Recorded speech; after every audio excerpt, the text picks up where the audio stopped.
नजरों से देख प्यारे, प्रभु है पास तेरे। नजरों से देख प्यारे, प्रभु है पास तेरे।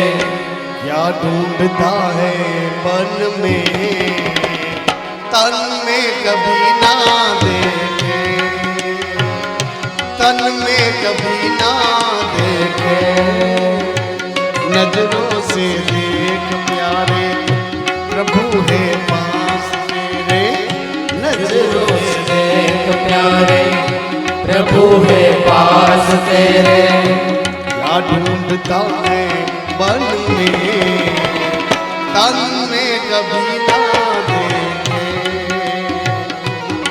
ओ तन में प्रभु को देखे। ये इनके ही भिन्न भिन्न रूप है।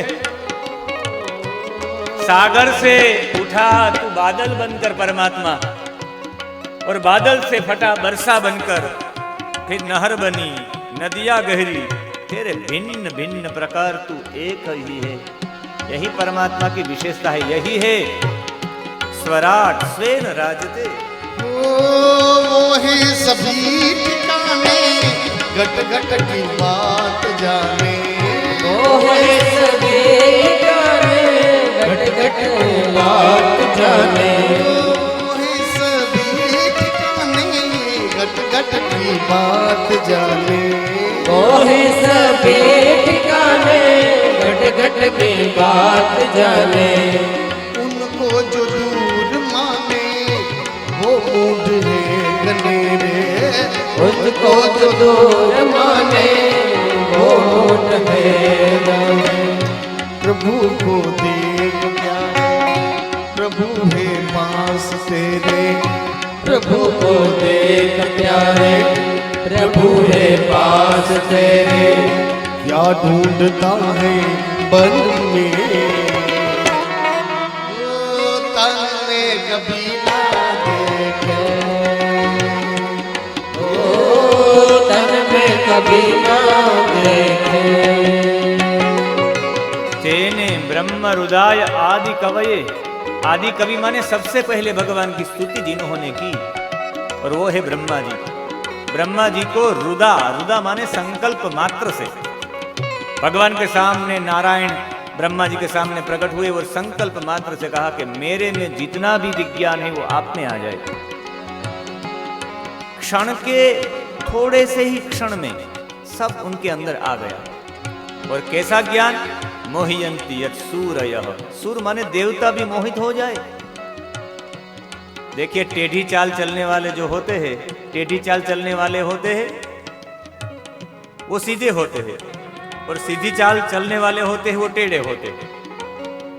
सब पशु देखिए तो सभी पशु जो होते हैं वो टेढ़े शरीर वाले होते हैं, लेकिन उनकी चाल सीधी होती है। और हम सब लोग होते हैं सीधे शरीर वाले हैं, लेकिन हमारी चाल टेढ़ी होती है।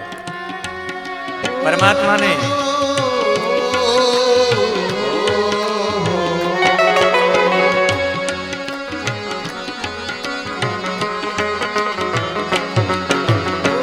जग में जगाना कोई, जहाँ प्रभु ना होई। जग में जगाना कोई, जहाँ प्रभु न होए। जग में जगाना कोई, जहाँ मेरे साईं न होए। जग में जगाना कोई, जहाँ मेरे साईं न होए। ब्रह्मानंद जान सोई, सत्य बातें को मेरी।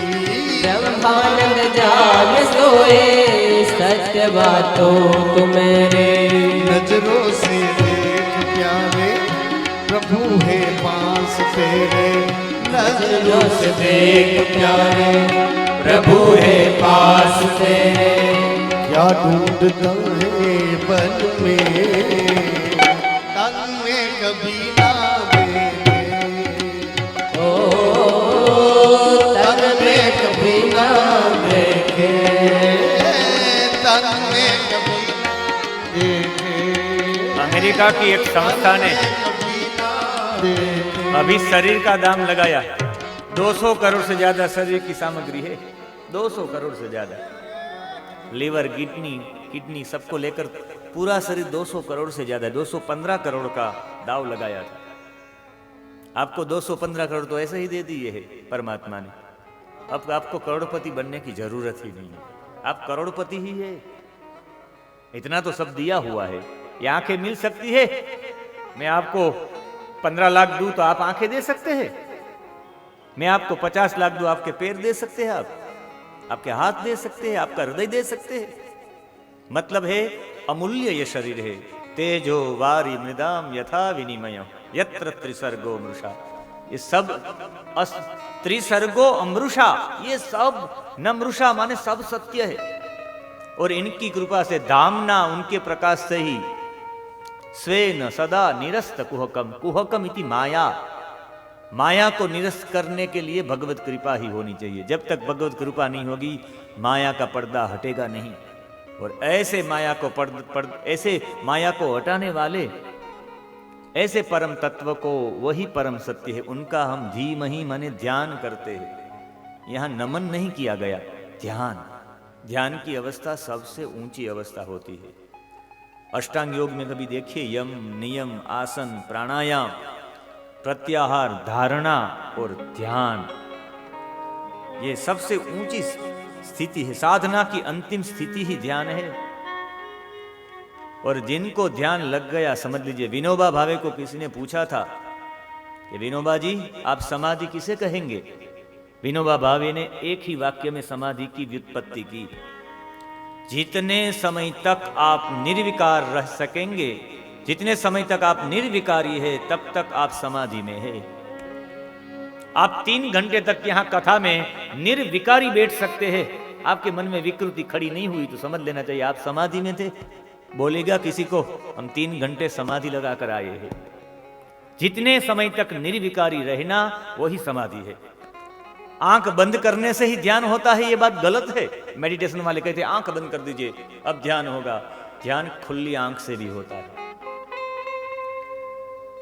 वो ग्वाल की बेटियां, वो ग्वाल की पत्नियां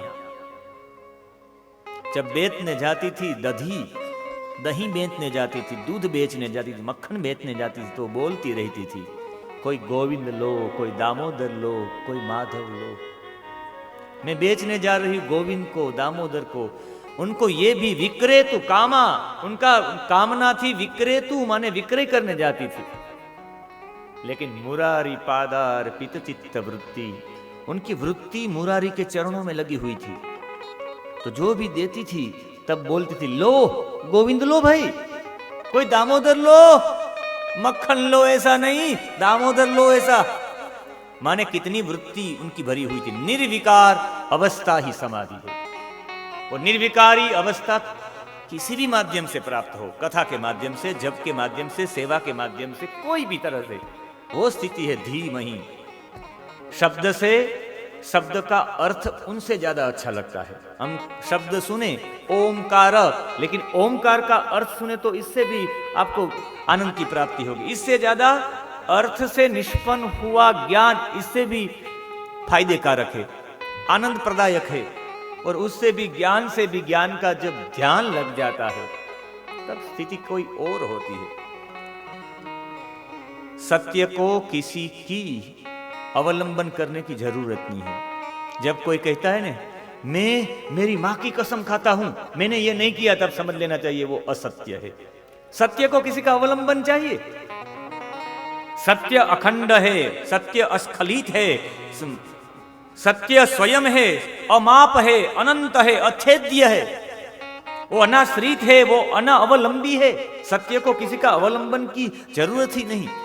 हम बार बार कहते मैं इनकी कसम खाता हूं, कसम, समझ लेना चाहिए वो झूठा ही है।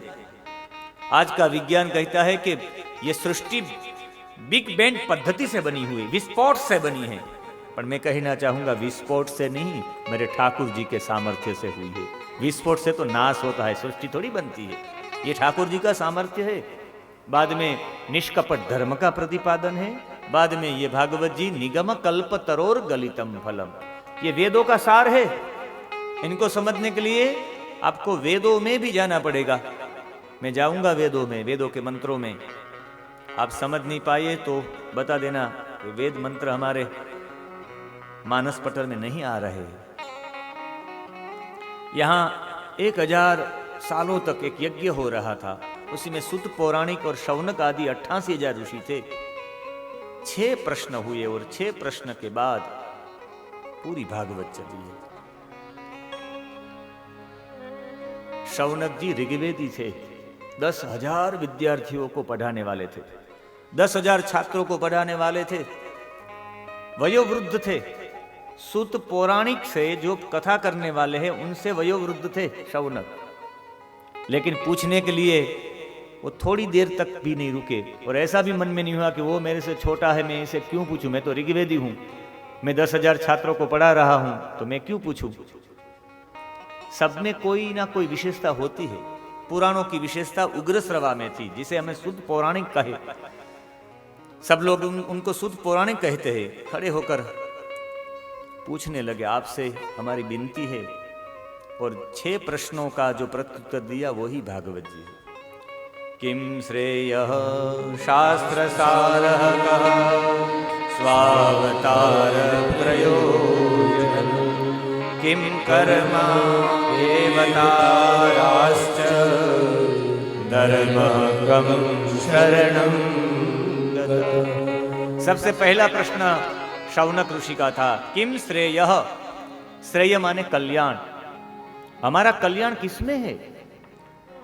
श्रेय और प्रेय 2 उपनिषदीय शब्द है।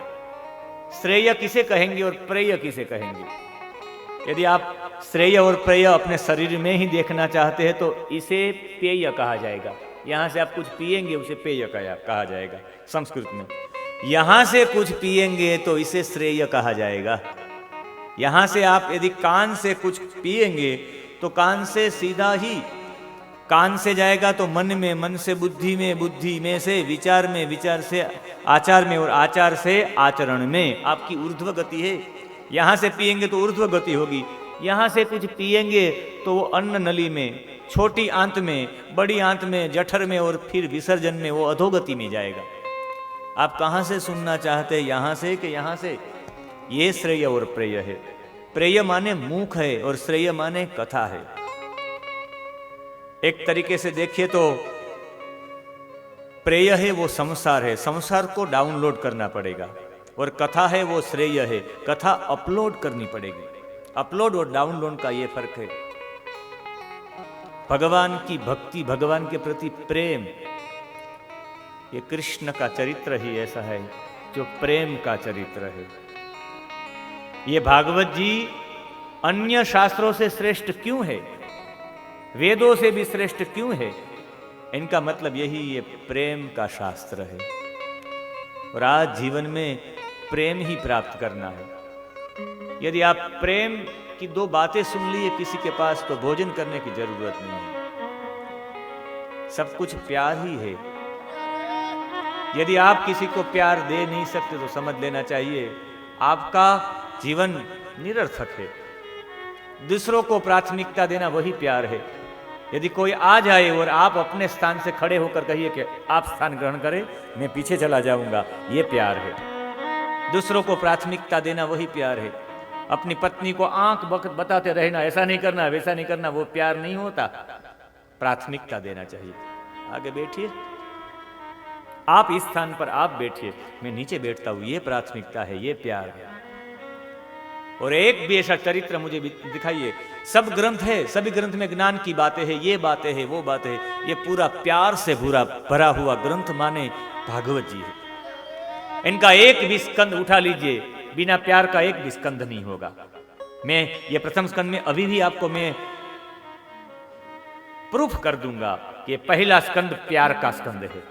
इनके सभी चरित्र प्यार के चरित्र है। अभी तो हम पहले ही श्लोक में है, लेकिन मैं आज साबित करना चाहता हूं कि सभी में प्यार प्यार प्यार प्यार, प्रेम प्रेम प्रेम सभी में है। कृष्ण माने, कोई कहे कृष्ण को एक शब्द में आप बोल दीजिए तो इतना ही कह दूंगा, कृष्ण माने प्यार। इतना सबको प्यार दिया है कृष्ण ने कि कोई भूल ही नहीं सकता। 2050 में आप भी जिंदा रहेंगे और मैं भी जिंदा रहूंगा 2050 तक, 30 साल बाद। 30 साल बाद हम सब लोग होंगे। आप देखिए पूरे विश्व में सब लोग को कृष्ण की गीता और भागवत जी को मस्तक पे रखकर घूमना नहीं पड़ेगा, तो बताइएगा। नान्य पंथा विद्यते अयनाय, और कोई मार्ग है ही नहीं। आप कितना भी धन कमाए, क्या करेंगे धन का? कितनी भी प्रतिष्ठा कमाए, करेंगे क्या यदि आपको स्नेह नहीं मिल रहा, यदि आपको प्रेम नहीं मिल रहा? आज कई लोग रो रहे हैं कि हमारा बेटा नहीं मानता, हमारी बेटी नहीं मानती, हमारा ये नहीं मानता। धन की क्या आवश्यकता है? प्यार से आधी रोटी ही खाई जाए तो क्या बात है। ये पूरा चरित्र ये है। और अंतिम समय शास्त्र सारह कह, शास्त्र का सार क्या है? भगवत नाम ही शास्त्र का सार है। हमारे वाराणसी में तुलसीदास जी 126 साल तक तुलसीदास जी रहे ये पृथ्वी पे, ये धरा पे। और वाराणसी में उन्होंने सिर्फ रामचरितमानस की ही प्रस्तुति नहीं की, रामचरितमानस का ही लेखन नहीं किया। उनके कई ग्रंथ है, 14 ग्रंथ है, 14 ग्रंथ है तुलसीदास जी कृत। उसमें गीतावली है, उसमें कवितावली है, उसमें दोहावली है, उसमें पार्वती मंगल है, जानकी मंगल है, सांदीपनी है, वैराग्य सांदीपनी है, वेदांत सांदीपनी है, रामाज्ञा प्रश्न है, ऐसे कई ग्रंथ है। तुलसीदास जी तो समझना है तो ये सब ग्रंथ पढ़ने होंगे। और अंतिम में मैं कह रहा हूं, अंतिम वाराणसी में जब उनका देह छूटा, तब अंतिम पद में वाराणसी के घाट पर उनके प्रिय शिष्य तोड़ल मल, जिनका नाम था, अकबर के 9 रत्न में एक तोड़ल मल जी थे।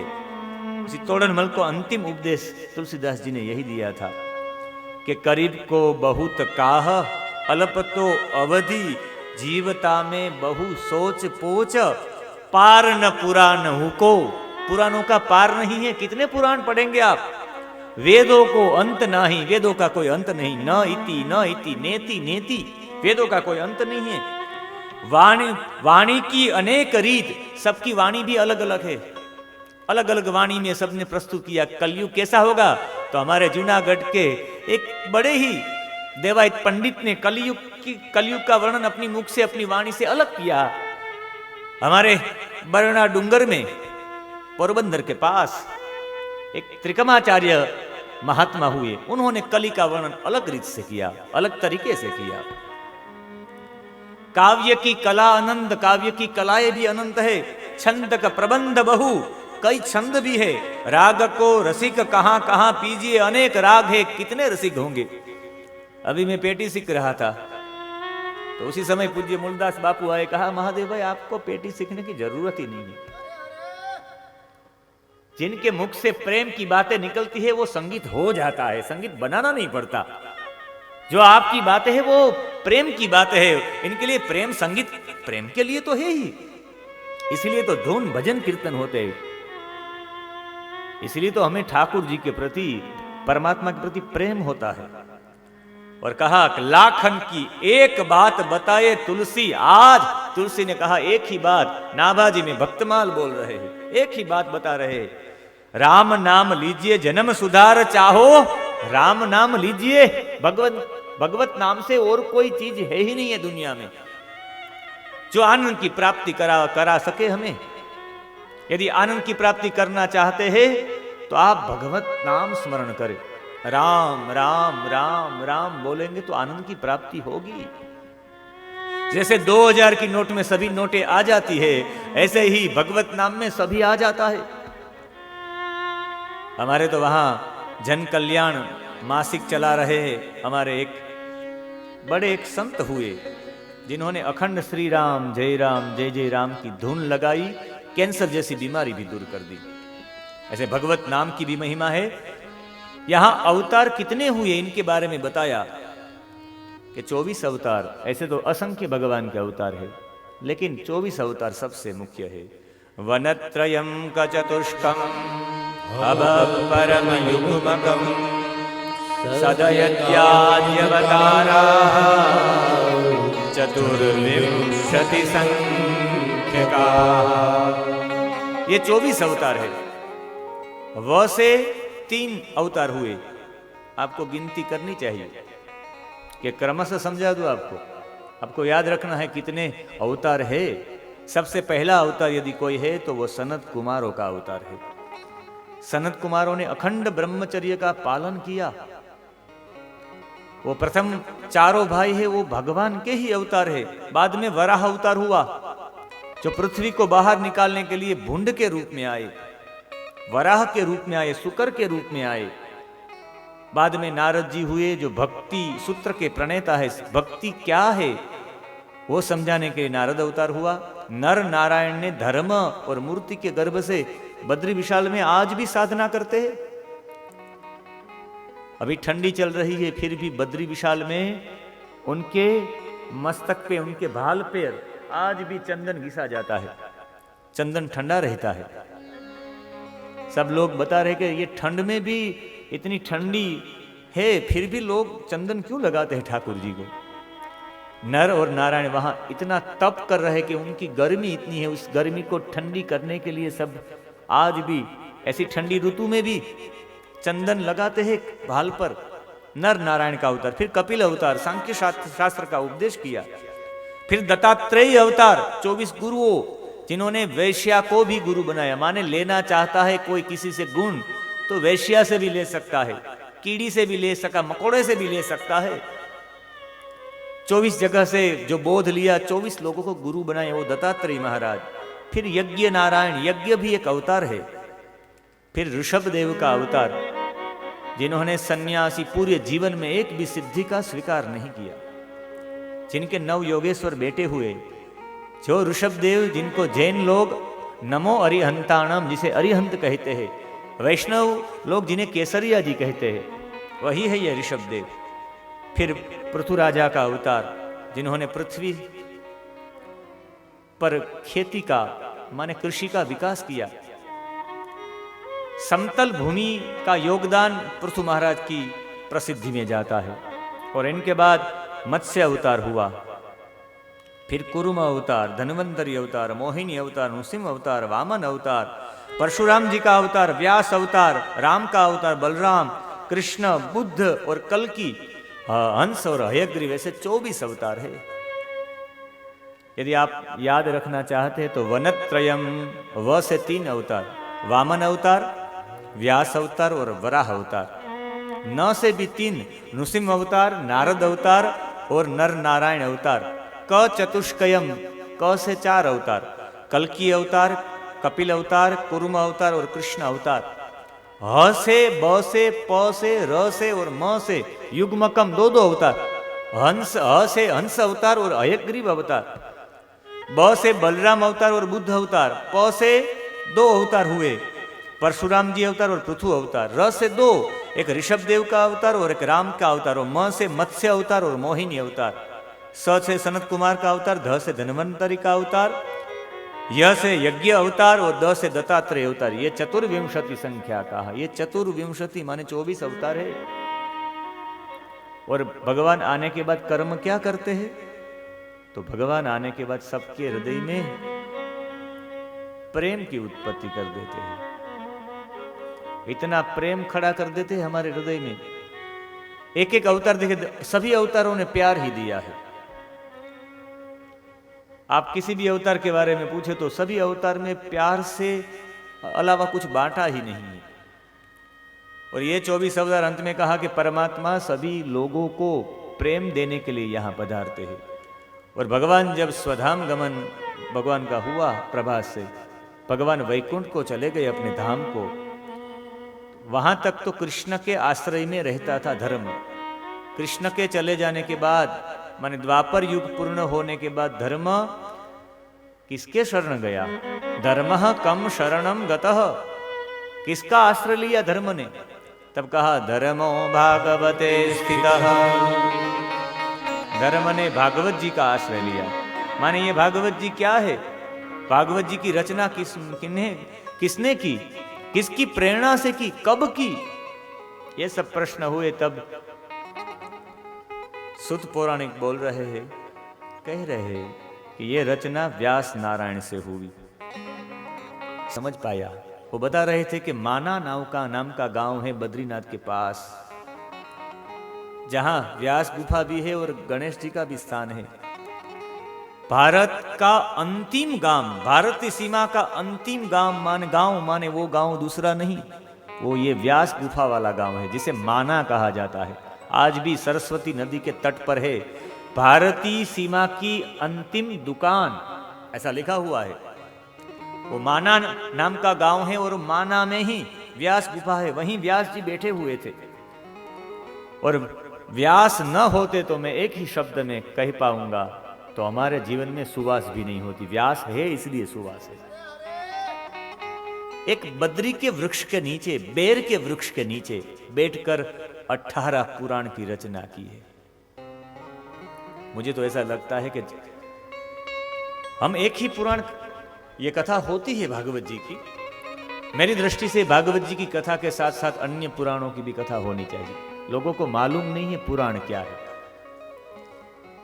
और ये पुराणों में क्या आता है। मैं गौरव के साथ कह सकता हूं, मेरे गांव की किसी भी बच्ची को, मेरे गांव की किसी भी महिला को पूछा जाए कि सूर्य के बारे में हमें पढ़ना है तो कौन सा पुराण पढ़े, तो मेरे गांव की महिला कह सकती है कि आप भविष्य पुराण पढ़े। आप मेरे गांव की महिला को पूछे कि सर्पों को भी पैर होते हैं, तो वो बताती है हाँ 220 पैर होते हैं सर्पों को। एनजीओ वालों को मालूम नहीं है, इनको मालूम है, क्योंकि हर साल मेरे गांव में मैं एक पुराण मेरे गांव की महिलाओं को सुनाता हूं। हर साल मैंने कहा कम से कम व्यास नारायण को एक अंजलि तो दे। कौन सी अंजलि? जिन्होंने अपने शरीर के रुधिर को पानी बनाया है, अपने शरीर की हड्डियों को खाद बनाया है, और बेर जैसे फल को खाकर एक बेर के वृक्ष के नीचे बैठकर इतनी रचनाएं की है, कम से कम कोई पढ़ने वाला तो हो। यही उनकी अंजलि है। हम पढ़ने वाले भी नहीं है। यदि व्यास जी को हम अर्घ्य प्रदान करना चाहते हैं तो ऐसे करना चाहिए। आज हम सब गुरु पूर्णिमा मना रहे, वो गुरु पूर्णिमा व्यास जी का जन्मदिन है। एक गुरु पूर्णिमा के दिन एक प्रयोग तो करे, श्रीमद् भगवद गीता पर, गुरु ग्रंथ साहिब पर आप पुष्प समर्पित करें और व्यास जी की वंदना करें कि हे व्यास नारायण, आप नहीं होते तो ये ज्ञान हमें कहां से मिलता। जितनी भी यूनिवर्सिटी है आज, सब कैलिफोर्निया से लेकर सब यूनिवर्सिटी आज सभी रिसर्च कर रही है किसके ऊपर? हमारे पुराण के ऊपर। और हम पुराण से दूर है, भारत में है फिर भी दूर है। मैं बोल दूं अभी कि 18 पुराण के नाम कोई बता दे तो बता नहीं सकेगा। नाम कितने हैं 18 पुराण के, पढ़ने की तो बात ही और है। मैंने कई सालों से यह प्रयास किया है कि मेरे गांव में कम से कम मैं मेरे गांव का तो सोचूं, उनका तो विचार करूं। मेरे गांव की महिला, मेरे गांव का बच्चा, मेरे गांव का युवा, कम से कम उसे मालूम हो कि कौन से पुराण में कौन सी बात आती है। इसलिए यहां व्यास ने भागवत जी का आरंभ संस्कृत में किया है, और संस्कृत है भी ऐसा। एक शब्द के अनेक अर्थ, एक ही शब्द अर्थ अनेक। आज कोई हमें बता सकेगा कि संस्कृत के कितने शब्द है?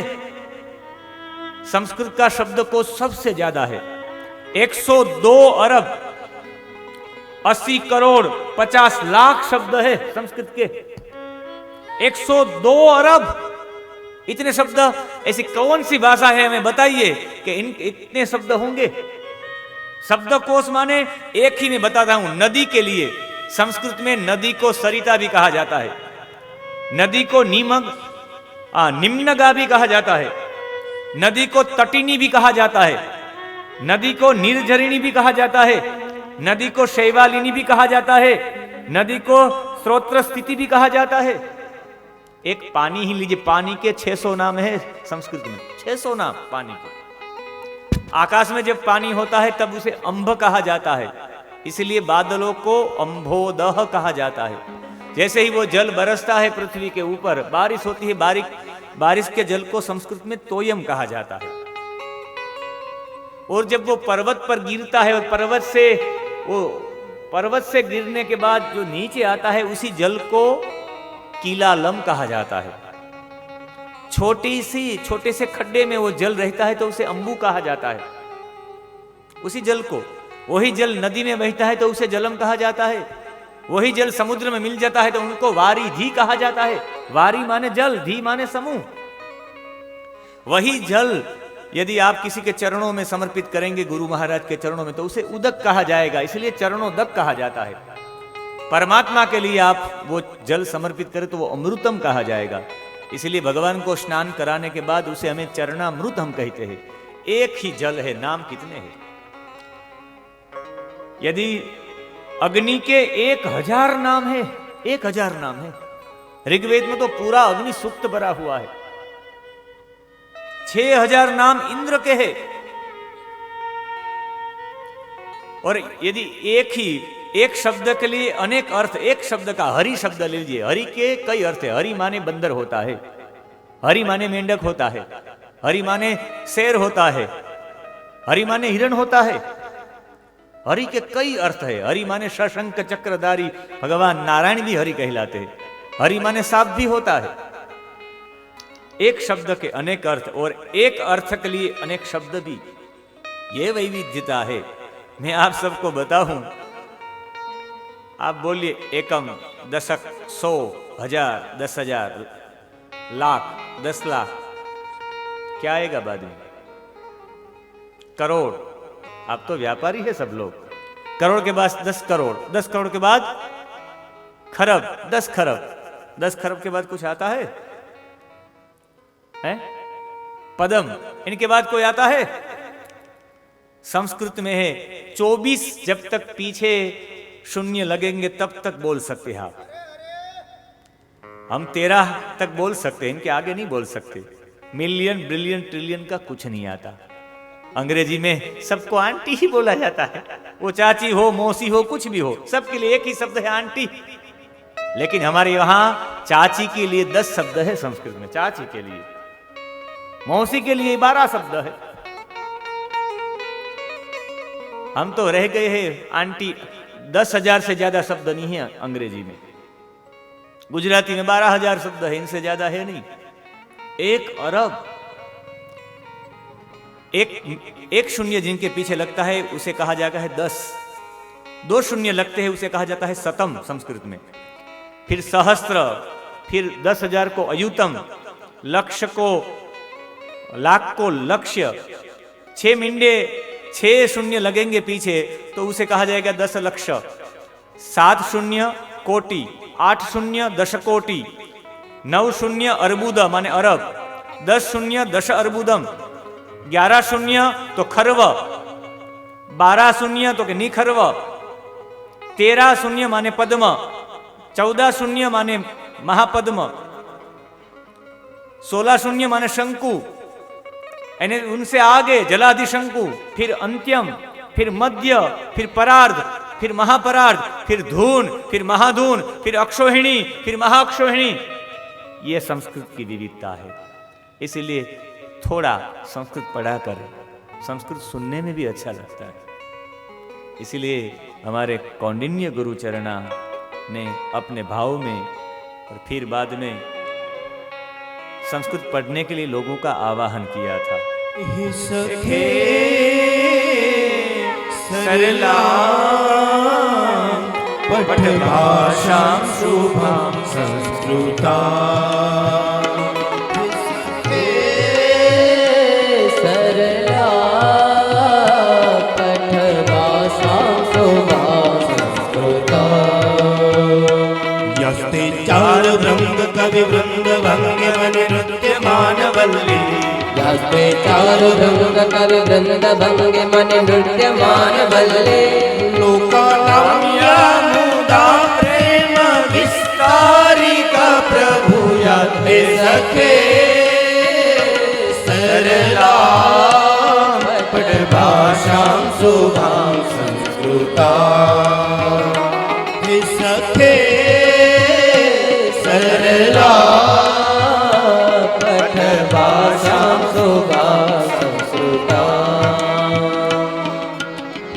यस्या गानं शारदाया भूषितं स्तवनं किंबा नृत्यं किन्नराणां ताण्डवं शैवं। तस्मादिमा चेतो वीणा, तस्मादिमा चेतो वीणा, चेतो वितरा वीणा देश विस्मारिका से बसवा। हे सखे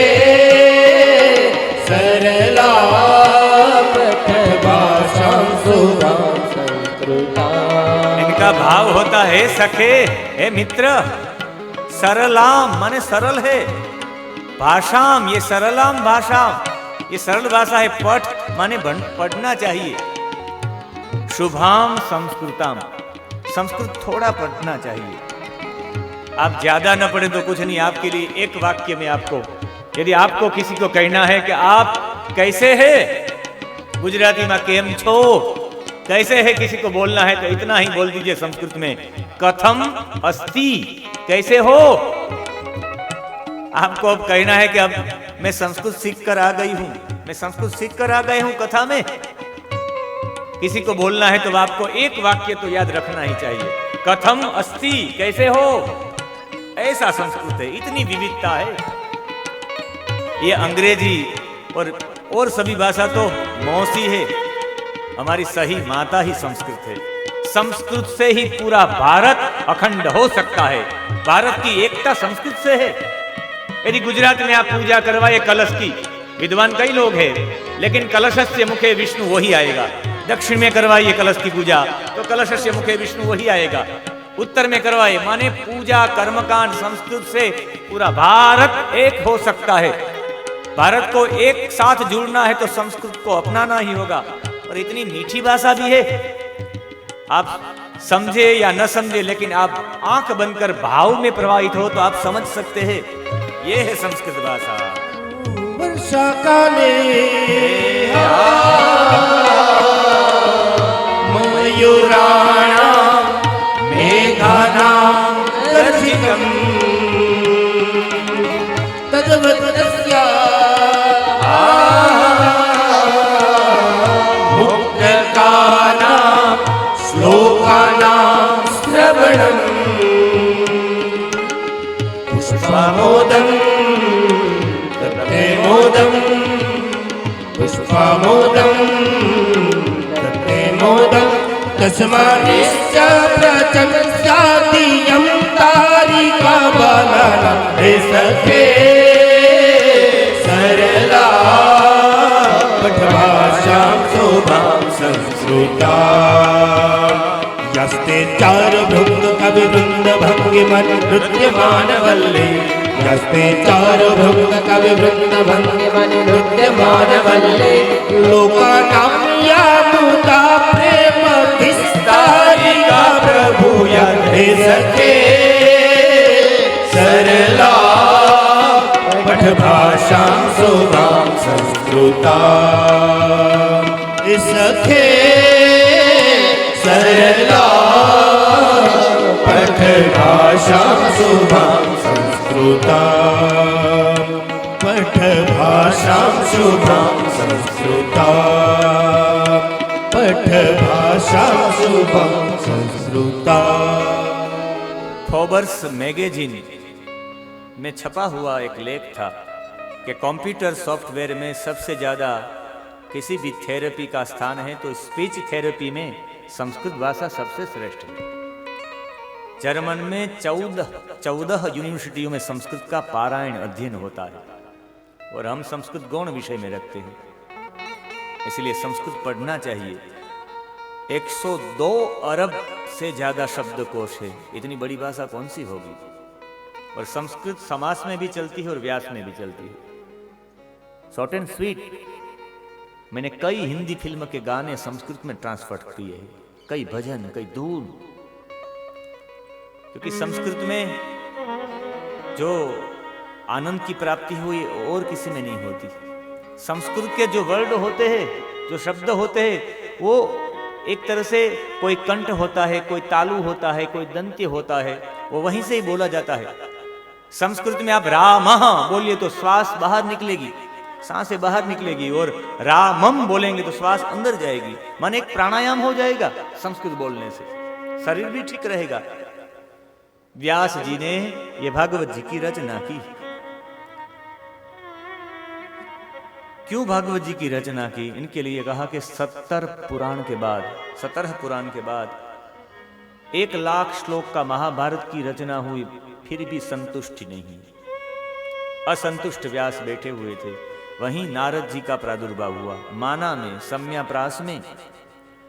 और नारद जी ने देखा कि व्यास जी खिन्न है।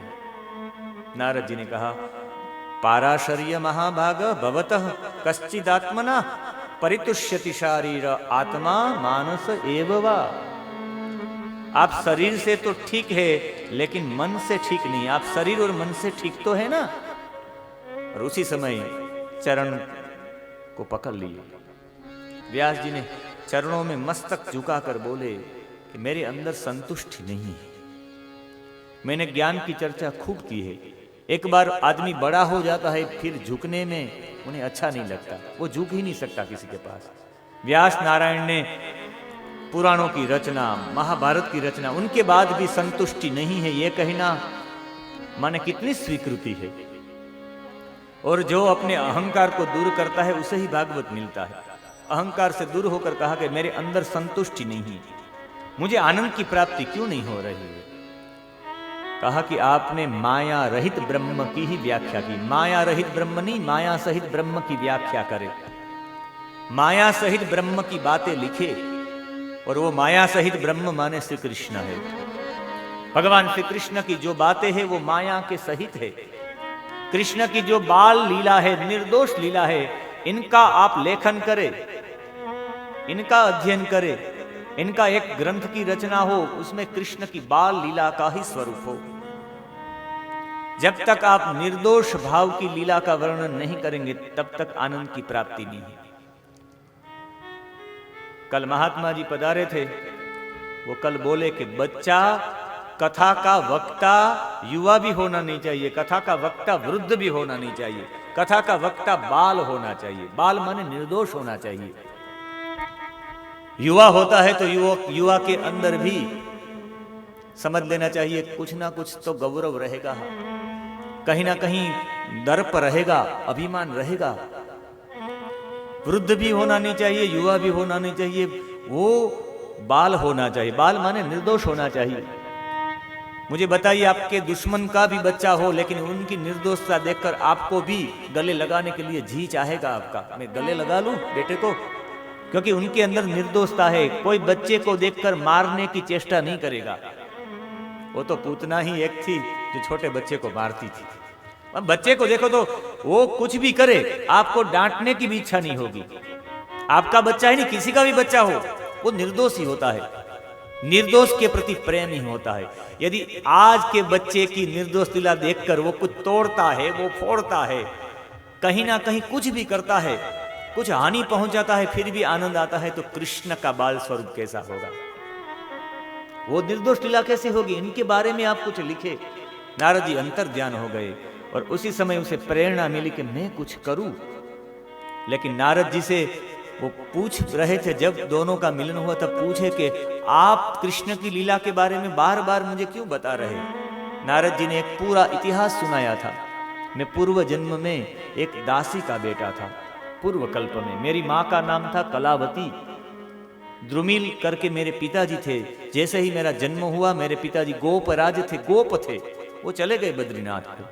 अब तो मेरी माता कलावती और मैं दो ही थे, और इतने हम गरीब थे, दरिद्र थे कि मेरी माता को किसी के वहां बर्तन बनाने के लिए, बर्तन साफ करने के लिए जाना पड़ता था। और नारद जी अपना पूर्व जन्म व्यास नारायण को बता रहे हैं। अहम पुराति तभवे भवं मुने, अहम पुराति तभवे भवं मुने, दास्यास्तु कस्याश्चन वेदवादिना, दास्यास्तु यहाँ पधारे हुए सभी अतिथियों का, विशेष गणों का स्वागत करते हैं।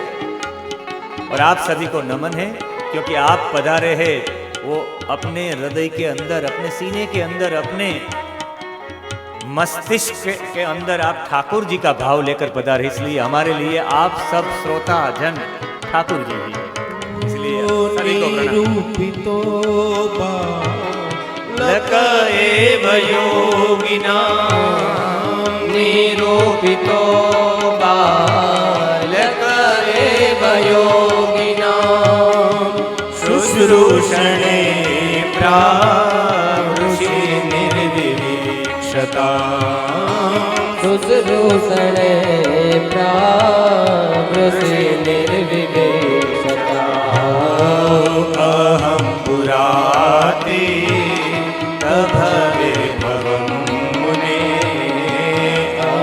पुराति तव मुने दास्यास्तु कस्याश्चन वेदवादिनां दास्यास्तु कस्याश्चन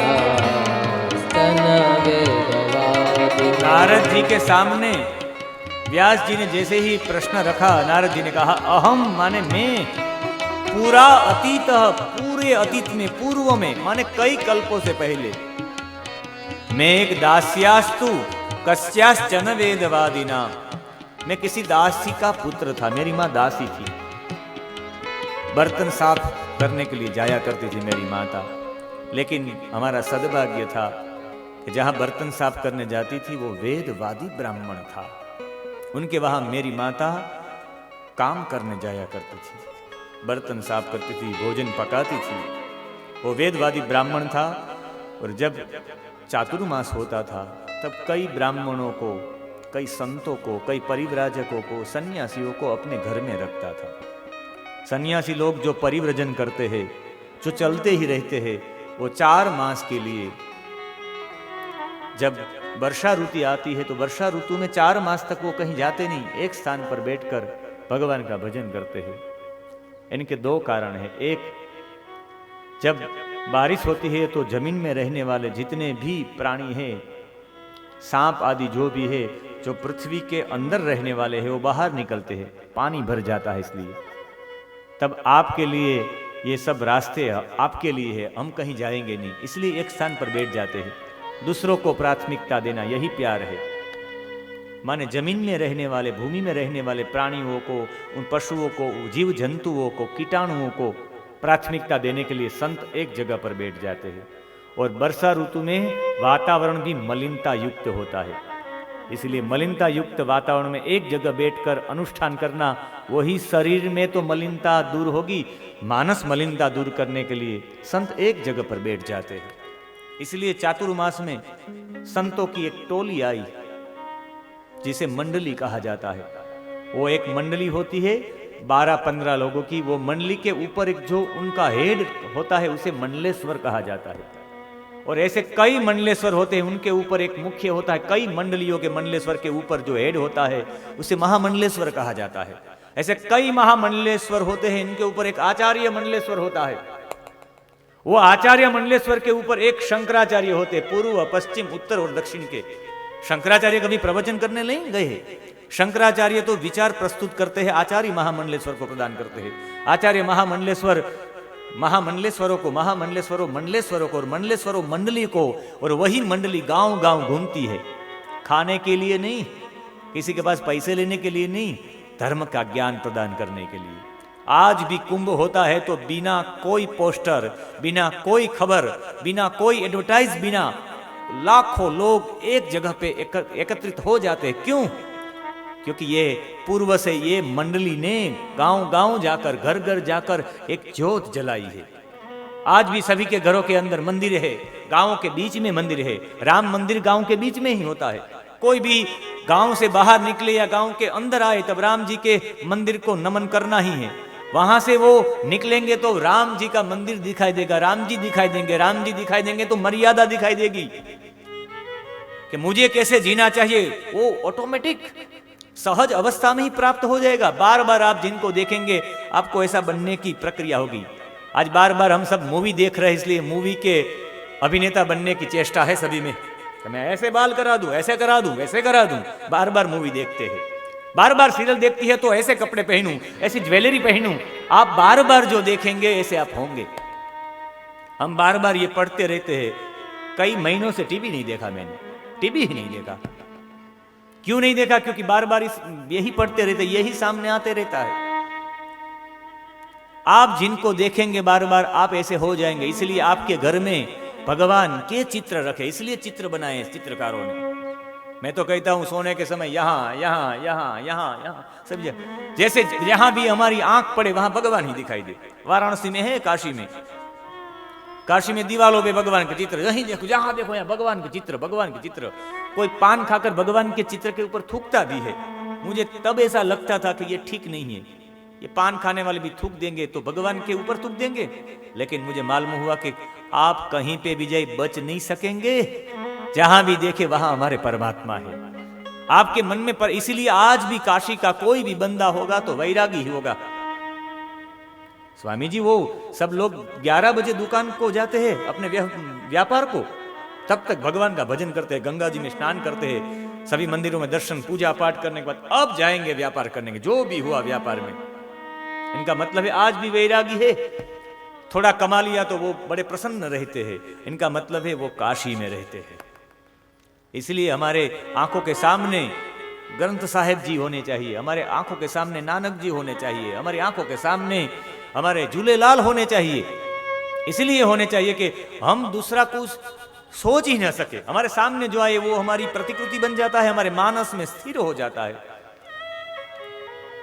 वो सन्यासी लोग जब आए तो वो 3 काल तक सुबह, दोपहर और शाम को भगवान का नाम संकीर्तन करते थे, और नाम संकीर्तन करने के बाद कृष्ण का नाम संकीर्तन करते थे।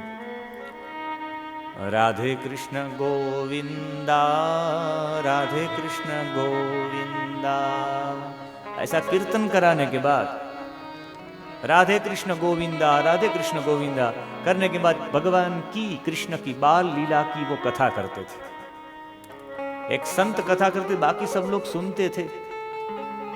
मेरी माता, पहले तो मुझे रुचि नहीं थी, मेरी माता सब काम पूर्ण करने के बाद तुरंत ही वो मुझे गोदी में बिठाकर कथा सुनने के लिए बैठ जाती थी। पहले तो कथा में मुझे रुचि नहीं थी, नारद जी, मेरे पूर्वजन्म में मुझे रुचि नहीं थी, लेकिन थोड़े दिन में मैंने कथा सुनी तो वो कथा मेरे हृदयस्थ हो गई। फिर कथा के बिना मैं रह नहीं पाया। मैं संतों का कुछ ना कुछ सेवा करता रहता था। संतों के लिए कभी बिल्व पत्र ले आता था, कभी तुलसी दल ले आता था, कभी कभी फूल ले आता था, पत्ते ले आता था, संतों की सेवा करता था।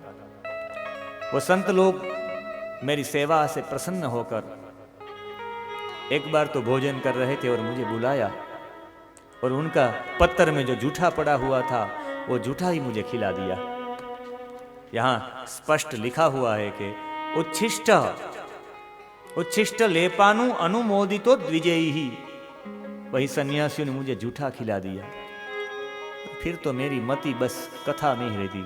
भगवान कृष्ण बाल लीला जैसे ही कर रहे थे, बाल लीला की कथा चल रही थी, और कथा इतनी मेरे हृदयस्थ हो गई थी, मैं कथा के बिना जी नहीं सकता था। जब शाम होती थी तो मैं हर रोज सूर्य के सामने खड़ा रहता था। एक बार तो किसी सन्यासी ने आकर मेरे मस्तक पर हाथ रखा और कहा कि क्या बेटा बोल रहे हो, कौन सा मंत्र बोल रहे हो, कौन सी प्रार्थना कर रहे हो? तब मैंने रोते रोते कह दिया, मैं सूर्य को बोल रहा हूं, आप जल्दी अस्त हो जाइए।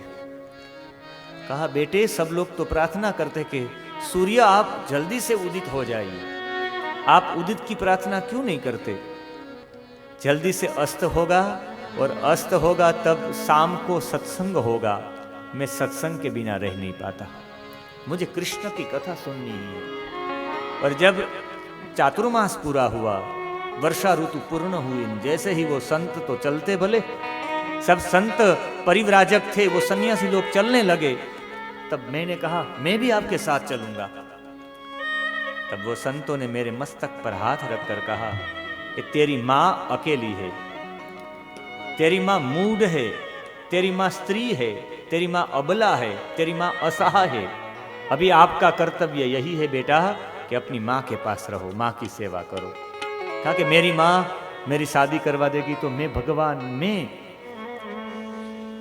की भक्ति, भगवान की कथा कैसे सुन पाऊंगा? कहा कि आपकी माँ आपकी शादी भी नहीं करवाएगी, और आपके मस्तिष्क पर मैं हाथ रखकर आपको एक मंत्र प्रदान करता हूं, जिसे चतुर्व्यूहात्मक गायत्री मंत्र कहा जाएगा। यह चतुर्व्यूहात्मक मंत्र है। जो भी इस मंत्र को पढ़ता है 21,000 बार इनका जप कर ले एक आसन पे, 2-3 दिन में, 4 दिन में, 5 दिन में एक जगह पर बैठकर 21,000 मंत्र का जप कर ले, वो आपद उद्धारक मंत्र है। किसी भी आपत्ति से आपको निकलना है तो ये महामंत्र है। कई लोगों ने इनका अनुभव किया, बाद में ये मैं बोल रहा हूं। ये मंत्र का जब कोई भी करेगा आपत्ति से निकल जाए। 21,000 बार इनकी जप संख्या है। तीर्थ के स्थान में दीप प्रज्वलित करने के बाद, संकल्प करने के बाद यदि कोई जप करेगा तो अवश्य ही वो किसी भी आपत्ति से बाहर निकल सकता है। हमारे कच्छ के एक कथाकार ने पूरा जप किया। वो कंडक्टर थे बस में, और सबके साथ वो बस में अपनी नौकरी करते करते बस यही मंत्र का जप करते रहते थे। और फिर काशी में आकर गंगा के बीच में नाभि तक खड़े रहकर गंगा जी में उन्होंने जप किया और भगवान से मांगा कि बस मैं यही मांगना चाहता हूँ, मैं कंडक्टर की सीट से उठकर मैं कथाकार की सीट पर बैठ जाऊं, मुझे अच्छा कथाकार बना दो। आज है 300 से ज्यादा कथा की है उन्होंने, आज भी है। ये मंत्र होने के बाद कई दुख दूर हो गए कई लोगों के। ये मंत्र में 4 भगवान के नाम है। एक भगवान का सबसे पहला नाम है वासुदेव। वासुदेव माने ये चित्त के देवता है, नारायण माने वासुदेव। फिर प्रद्युम्न नाम है, प्रद्युम्न बुद्धि के देवता है। इनके बाद अनिरुद्ध नाम है, अनिरुद्ध का मन से साथ जुड़ाव है। और संकर्षण नाम है, वो बलराम जी का है, वो अहंकार के साथ जुड़ा हुआ है। मन, बुद्धि, चित्त और अहंकार चारों को एक जगह पे मिलाने का काम ये मंत्र करता है। एक रूपता चारों में आ जाती है और भगवान को समर्पित हो जाता है। यही मंत्र है। यदि आप इनका जप नहीं कर सकते तो आप गा भी सकते हैं यही